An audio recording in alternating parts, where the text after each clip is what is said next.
Ayan po mga katropa, pakikita ko sa inyo yung technique ko sa pagkuha ng sebo sa baka. Dito, tingnan nyo. Ayan, sasawsaw nyo lang na ganyan.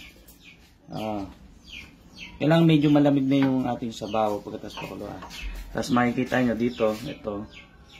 Yan, makikita nyo, yan, nakadikit na yun sa yelo. Yun, yun yan, tingnan nyo yung sebo na dapat makakain nyo ha. Yan, yung sebo ng baka. Isipin nyo kapal puro sebo yan. Yan yung nakuha natin dito sa baka na gagawin natin nilaga ngayon. Ayan, ito pa, tingnan nyo.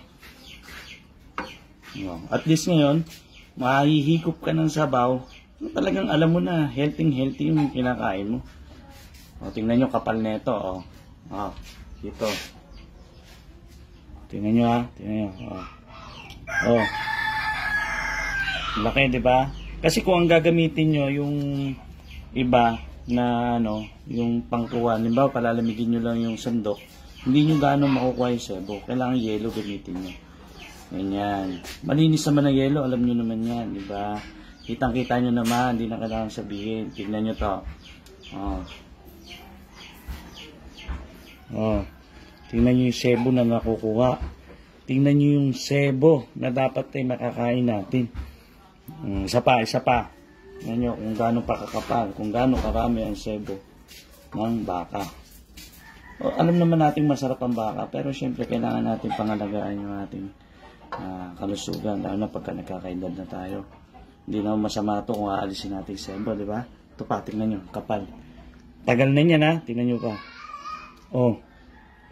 Ganyan karami yung sebo na makukuha nyo. Isa pa.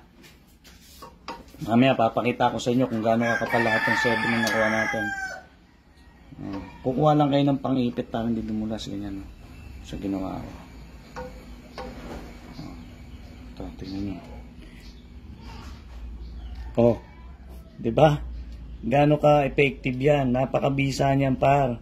Bakit ka magtsatsaga sa nilagang masebo? Bakit ka matatakot kumain ng nilaga? Isa pa. Pwede mo namang gawin to. At least, yung higop mo ng sabaw, tuloy-tuloy.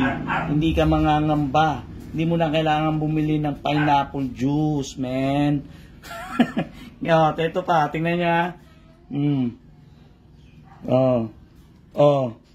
Ganyan karami yung sebo na yan. Tingnan nyo, isa pa, last. Palagay ko ito, last na to. Nakuha na siguro natin lahat. Kasi papaubos na ang sebo.